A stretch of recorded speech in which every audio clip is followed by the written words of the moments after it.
Et évidemment, dans votre jeunesse, les uns et les autres, vous avez fait grec, latin, bien sûr, donc vous vous souvenez très bien en grec ce que ça signifie. Et Frédéric va vous le rappeler. Voilà, démos en grec le peuple et kratein qui veut dire commander, donc démocratie, c'est quand le peuple commande. Voilà. Voilà pour l'histoire. On va voir la Grèce, parce que c'est en Grèce qu'on a inventé la démocratie, en tout cas pour l'Occident.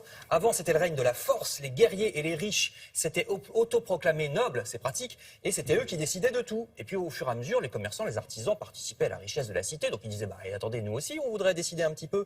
Donc c'est là que va commencer la démocratie. Voici Périclès, le père de la démocratie athénienne. Et au 5e siècle avant Jésus-Christ, c'est la naissance de la démocratie grecque. Alors attention, démocratie si on veut, hein, puisqu'il y a à l'époque beaucoup d'esclaves qui font tourner la machine et qui ne votent pas. Les femmes non plus ne votent pas. Il y a à peine 20% des Athéniens de l'époque qui ont le droit de vote.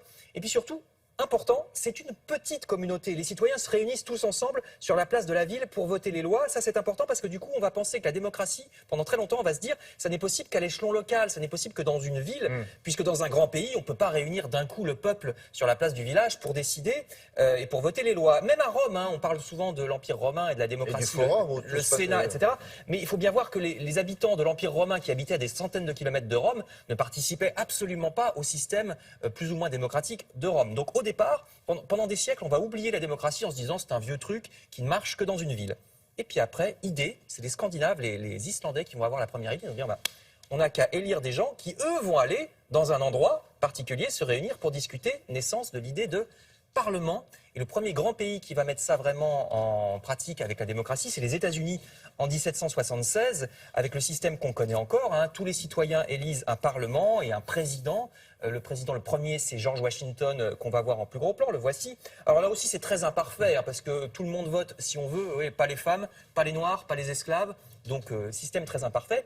Quelques années après, chez nous, 1789, vous reconnaissez Louis XVI. Ben oui, Voilà. Oui, ça lui a coûté cher. Il a mal fini. Hein. Alors lui, au départ, il dit, c'est la crise, rien ne va. Il dit, je vais convoquer les États généraux. Voilà. Tous les Français élisent des États généraux qui vont voir le roi. Mais attention, Louis XVI se dit, je vais prendre leurs conseils, et puis quand ça sera fini, ils rentreront chez eux. Et je redeviendrai roi absolu. C'est ça qu'ils pensent au départ. C'est juste transitoire.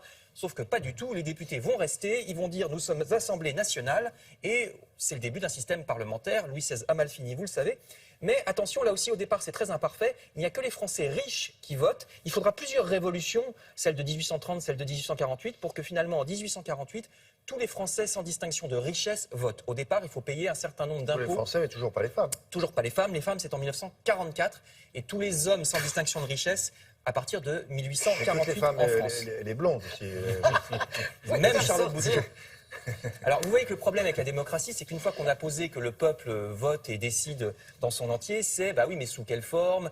Si on élit des gens, des partis, est-ce qu'ils vont respecter les promesses qu'ils nous ont faites avant les élections? Vaste débat.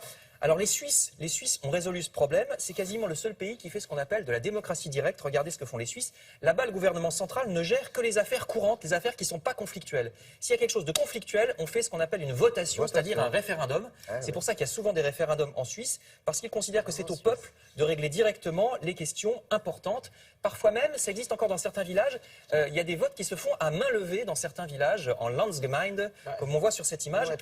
Et puis je termine en vous disant que ne demandons pas trop à la démocratie. Ça peut être encore très imparfait dans la mesure où Vladimir Poutine, par exemple, est un président élu de manière démocratique, puisque c'est le peuple qui l'élit dans des élections. Sauf que le Kremlin contrôle complètement les médias, contrôle l'information du peuple. C'est la même chose, par exemple, en Turquie avec M. Erdogan qu'on voit à l'image. Donc, si c'est le peuple qui effectivement décide dans des élections libres, mais que ce peuple est informé uniquement par la télévision ou les journaux du pouvoir, est-ce que c'est encore une démocratie?